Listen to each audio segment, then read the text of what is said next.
अंतर यात्रा भी। सत्य तो यही है कि तुम जो हो वह पर्याप्त है, वह पूर्णता है। तुम जहां हो उससे कहीं अन्यथा नहीं होना है। जैसे हो वैसे ही होने में निर्वाण है। लेकिन इस सत्य को अंगीकार करना निश्चित ही कठिन ही नहीं, जैसा तुम कहते हो असंभव ही है। क्योंकि हमारी सारी शिक्षा दीक्षा यात्राओं के लिए, हमारी सारी शिक्षा दीक्षा का आधार है आकांक्षा,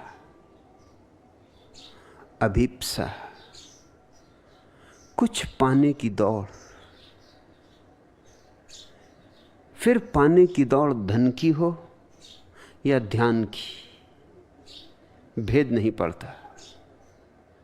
फिर पाने की दौड़ पद की हो या परमात्मा की, भेद नहीं पड़ता। हमारे मन को अड़चन नहीं आती। मन कहता है कोई फिक्र नहीं, पद नहीं पाना है, परमात्मा तो पाना है। पाने की भाषा कायम रखो और मन राजी है। पाने की भाषा मन को जचती, क्योंकि मन पाने की भाषा के सहारे ही जीता है। मन यानी भविष्य। पाने की आकांक्षा तो भविष्य में ही पूरी हो सकती है, अभी और यहीं तो नहीं।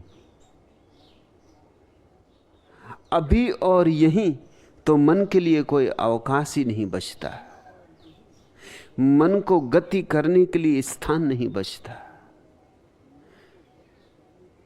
मन को चाहिए थोड़ी जगह, आपाधापी करे, भागे दौड़े, तो मन राजी है।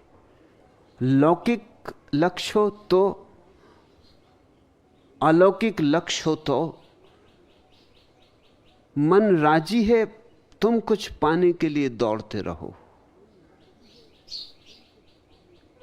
मन इस तक के लिए राजी है कि तुम अमन की साधना करो, मन से मुक्त होने की साधना करो। मन इसके लिए भी राजी। मन कहता है कुछ करो, कुछ किए चलो, क्योंकि मन जानता है तुम कुछ भी करोगे तो मन बचेगा। करने में मन का बचाव है, सुरक्षा है। करने में मन का पोषण है।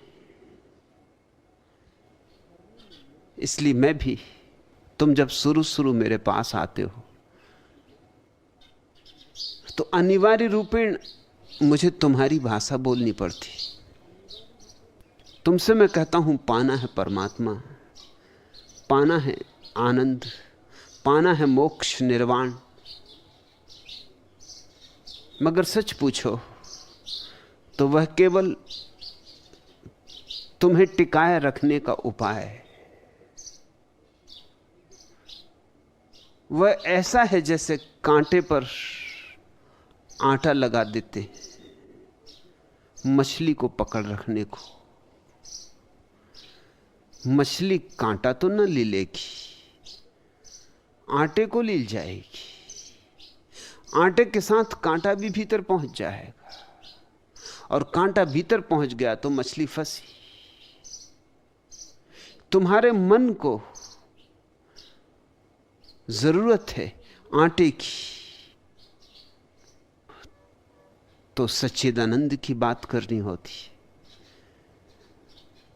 परम निर्वाण की बात करनी होती, उस अलौकिक महासुख की जो तुम्हारी प्रतीक्षा कर रहा है, उस सत्य की जो बहुत दूर है चांद तारों की भांति।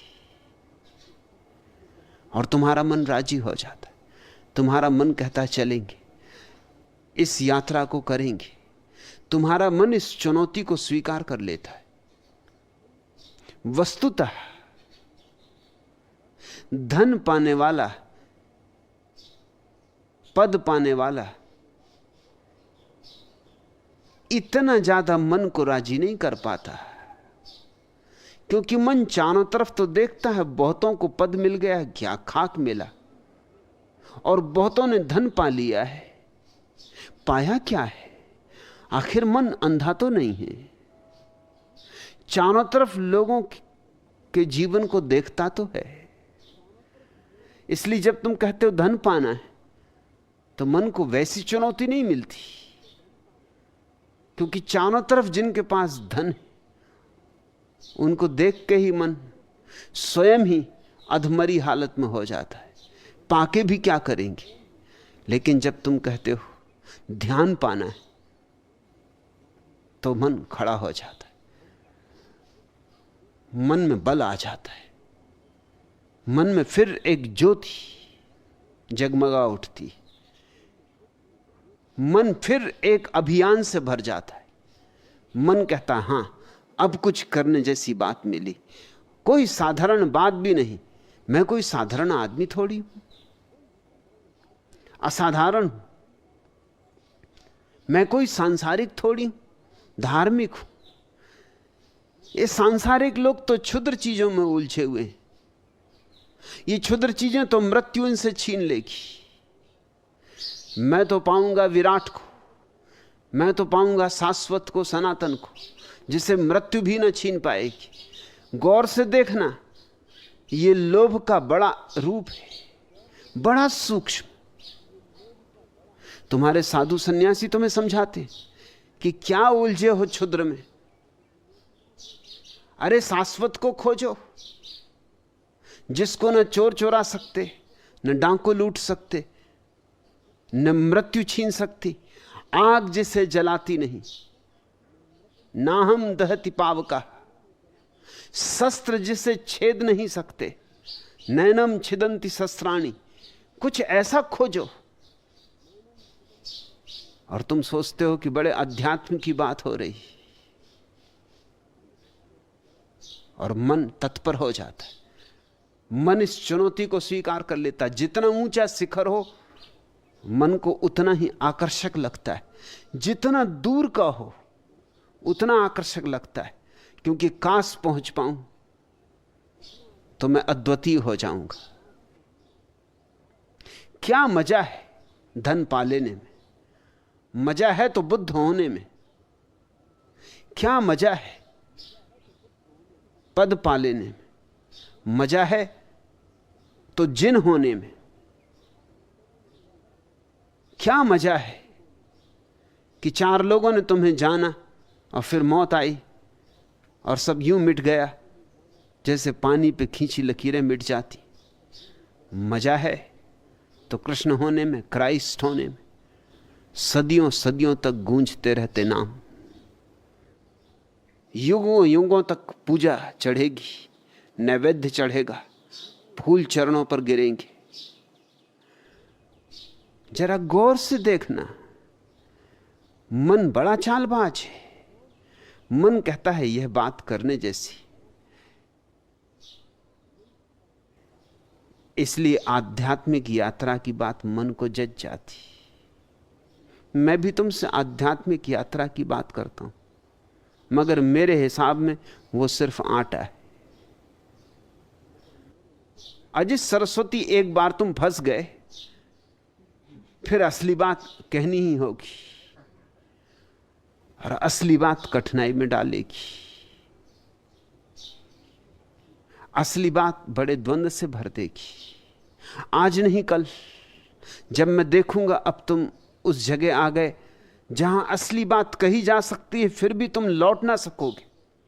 तुम इस बिंदु पर आ गए जहां से लौटना असंभव है, तब तो मैं तुमसे कहूंगा ही कोई यात्रा नहीं। परमात्मा गंतव्य नहीं है, तुम्हारा अस्तित्व है। परमात्मा को पाना नहीं है, तुमने कभी खोया ही नहीं। परमात्मा को पाने के लिए कोई उपाय, विधियां, साधनाएं नहीं करनी। उपाय, विधियां, साधनाएं तो उसे पाने को करनी होती जो हमारा स्वभाव ना हो, जो हमसे विजातीय हो। हां, धन को पाने के लिए विधि चाहिए, उपाय चाहिए, तरकीबें चाहिए, मार्ग चाहिए, लेकिन परमात्मा तो तुम्हारी अंतर अवस्था है, तुम्हारी आंतरिकता है। तुम कभी परमात्मा से भिन्न न रहे हो, न हो सकते हो। सिर्फ सो गए हो। परमात्मा इतना तुम्हें मिला हुआ है कि भूल गए हो। जब कोई चीज बहुत मिल जाती तो भूल जाती। तुम परमात्मा में ही जिए हो, इसलिए भूल गए हो। परमात्मा इतना निकट है, निकट से भी निकटतर। परमात्मा तुम्हारे प्राणों का प्राण है, इसलिए विस्मरण हो गया है।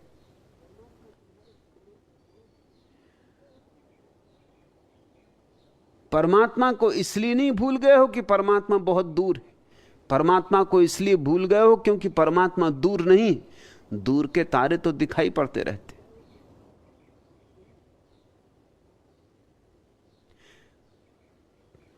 असल में पास जो है वो भूल जाता है। पास जो है वो दिखाई ही नहीं पड़ता। अगर दर्पण में अपनी तस्वीर देखनी हो तो दर्पण के बहुत पास मत चले जाना। दर्पण से बिल्कुल मुंह लगा के मत खड़े हो जाना, नहीं तो कुछ भी ना दिखाई पड़ेगा। जरा दूरी चाहिए, थोड़ा परिप्रेक्ष्य चाहिए, फासला चाहिए, तो ही देख सकोगे। मुल्ला नसरुद्दीन पर एक मुकदमा था अदालत में।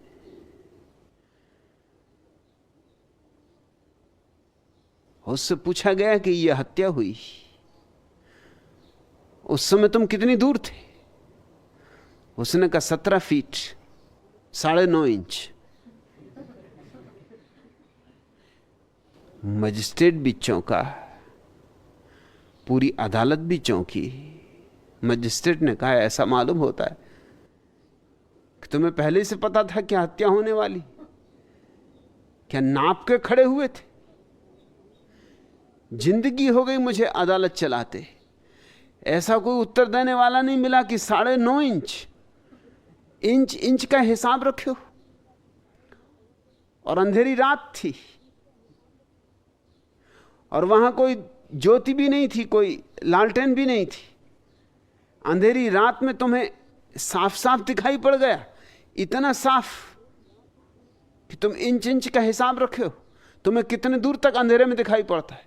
नसरुद्दीन ने कहा आप ये ना पूछे, ऐसे तो मुझे रात के अंधेरे में तारे भी दिखाई पड़ते। दूरी की तो आप पूछे ही मत। अमावस की रात में भी मुझे तारे दिखाई पड़ते। तो ये तो कोई ज्यादा दूर की बात न थी। तारे दिखाई पड़ सकते हैं, तारे बहुत दूर हैं। दूर हैं इसलिए दिखाई पड़ सकते। जो बहुत पास है उसे हम भूल जाते। यह मन का साधारण नियम है। जो तुम्हें मिल जाता है तुम उसका विस्मरण कर देते हो। जो दूसरों के पास होता है वो तुम्हें दिखाई पड़ता है, खुद के पास जो होता है वो नहीं दिखाई पड़ता।